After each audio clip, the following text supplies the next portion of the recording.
The following podcast is a W2M Network original production. Visit W2Mnet.com for all of our other great podcasts, plus news, reviews, articles, and opinions from the worlds of wrestling, video games, football, and entertainment.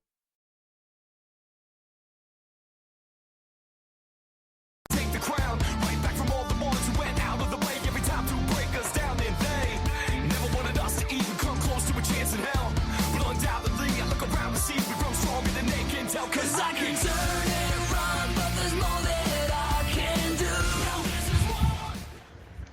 Hello and welcome to the Wrestling to the Max WWE 205 Live review for July 25th, 2017. And with me here, Mr. Harry Broadhurst. Yes, your hosts tonight are Sean Garmer and Harry. That wasn't my fault, Broadhurst. Ha ha ha ha ha. We all botch. Harry's the master of botching sometimes, so, you know. Oh, it's awful sometimes. It's glad to Speaking of botching, it's glad to actually be able to be on for 205 Live this week. About that last week, folks. That was funny. I had a router issue last week. Last week was supposed to be my first week doing the W2M 205 Live review.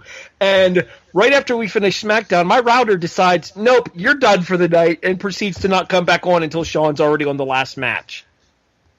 Thanks, No, router. it did it right when I was going to go to you to start, and nothing comes out. And I'm like, what the hell? And then I see that you're off Skype. I was like, well, I got to keep going here. So, yeah, it's, of course, 205 Live is a lot easier to talk about than SmackDown because it's 1 hour, and they usually go through things very quickly. And this 205 had even one less match than normal because they're starting to try to make this show about 45 to 50 minutes, especially now that they don't have Talking Smack afterwards to sort of fill that 10, 15 minute, 20 minute gap there. So they start out with Neville, who of course was not on last week, and he talks about Davari, who he's not really happy about Davari, thinking that he sort of could take over his spot in 205 Live. This is always going to be his kingdom, and Davari is going to learn the difference between an injured animal like Tozawa has learned, and Neville being the king of the cruiserweights. Tozawa, of course, wants to be there for this match. He's there in his suit, and he's there on commentary. Kind of funny with Tozawa being on commentary.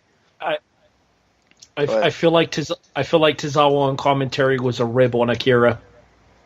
Probably, but he knows more English than he lets on sometimes. Oh, no, I completely agree with that. Yes, much like myself, Neville was not on the 205 Live episode last week either, but tonight him and Davari actually had a pretty good match.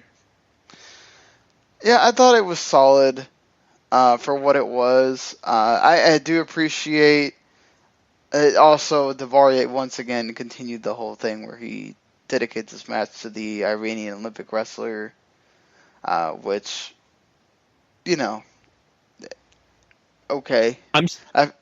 Go ahead.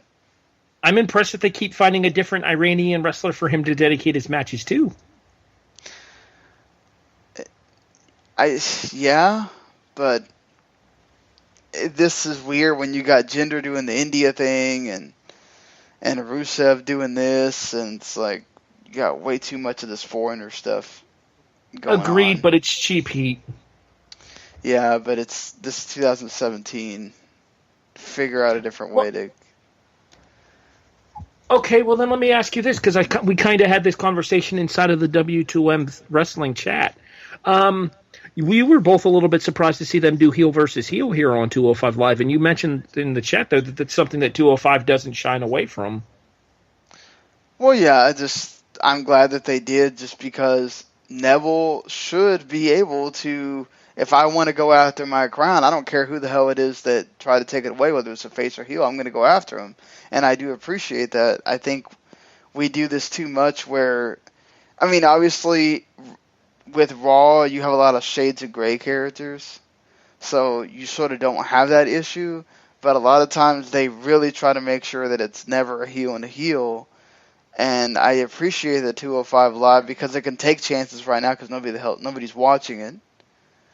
Do it. Why not? What's it gonna hurt? One less person watches. I mean, So you go from 46 to 45? Yahoo. yeah, exactly. Who cares? Numbers exaggerated for comedic purposes. Could you imagine that was really what came out next week? 45 yeah. people watched 205 Live. Congratulations, 205 Live. You're canceled on the spot. Yeah, this was good stuff, though. And Neville, of course, was seemingly on the ropes for periods of time until we get the commentary table involved. Because, since I was out there, they're going to involve him. And then, of course, Davari gets the count-out win because Neville gets slammed into Zawa, which I feel like this is going to lead to Neville absolutely destroying Davari next week. But nice sort of way to continue things here. Maybe you could do Neville and Davari on Raw as a title match and just have Neville beat Davari's ass and then have Tozawa come down and stare down the King of the Cruiserweights afterwards in order to set up your SummerSlam rematch. Interesting way to think about it. Yeah, use Raw to continue that storyline. I like that. I like when they do that. Makes 205 Live sort of feel important. Were the ropes blue tonight? I didn't actually pay attention. Did you? I think they were. Yeah. I don't believe they were purple tonight. They've done that. They did that last week. They weren't purple. And they do it on Raw where they don't change it on. Either. Yeah, Tony talked about that on the show last night, and the fact is that even something as simple as not changing the ropes makes it feel like it's a bigger part of the overall arc of the episodes. I agree. People just still don't care, and it was shown in this show that I really feel like they do this show a complete detriment to do it after SmackDown when this crowd is absolutely just, they're gassed. And especially after the match that we got to main event SmackDown tonight, too. Yeah, and that's going to happen more often than not, and you're getting a gas crowd that I feel like you're only hurting them. Do it beforehand, even if you don't do it live, and just call it 205, whatever, or you can do it live. Who the hell cares when if you do it before SmackDown, great. You did it. It was live, and then you get to watch SmackDown now. Whatever. I don't want to go on this tangent that I feel like we could probably talk about all the time, but no, we try to keep 205 Live episodes reviews to about 20-25 minutes. No need to go an hour discussing the ins and outs of the way that the cruiserweights are booked. Well, speaking of ways that cruiserweights are booked, this Brian Kendrick and Jack Gallagher thing. I can't stand this. This is so annoying. It's not needed for this show. I have to give credit to my reaction co-host Tony Acero here. Tony has a trademark phrase for stuff like this. He calls it quote fun with Photoshop. And it's a recurring storyline theme where they use these kind of segments in order to try to develop storylines without actually having any physical interaction with each other. The problem is segments like these freaking suck. Yeah, like people don't want to sit there and watch a board of him showing stupid pictures of Jack Gallagher or whatever. They're never really that funny. There's been some that land. Most of them suck. This segment didn't pick up until Gallagher actually came out into the arena. Yeah, that means it was bad. And even then, most of the people were sitting on their hands. I mean, granted, most of the people were sitting on their hands for the entirety of tonight's 205 Live, but that goes back to what we were just saying earlier. Even Gallagher's reception was underwhelming compared to the reaction he gets from most crowds on 205 Live episodes. Yeah, it just, well, that segment, if it didn't bore you to death, why would you, you know? The sooner we get Gallagher away from Brian Kendrick, the better. Like, I really like the Kendrick and Tozawa feud. This feud just does nothing for me at all. And, like, showing pictures on the screen of a guy in a clown suit and all this other stuff, it's dumb. No. It's absolutely dumb. Vince, this is right up your alley. I think this is funny. It's absolutely stupid. Allow me to summarize. No. So we get more of the Rich Swann and TJP having a sort of rivalry with each other, and we find out that there's going to be a tag team match tonight with these guys. So it's Rich. Yep, that's right. They should have had Teddy Long out here to announce that this match was happening. Rich Swann and Cedric Alexander taking on TJP and Tony Nese. And this match went about 12 to 13 minutes. I really enjoyed this match. They got to do a lot of stuff. It's just the crowd didn't care. Not as good as last week's 2 out of 3 falls match to me, but that being said, very well done by all 4 men. And the thing about it is I think we fans that watch 205 Live, rather than those in the arena that obviously don't care, we fans that watch 205 Live are invested in the Rich Swann TJP feud because we can understand the motivations of both characters. TJP saw that his goody two-shoes ways were getting him left behind in the cruiserweight division, so he made a change. But he realized he also didn't have to be a total dick like Neville either.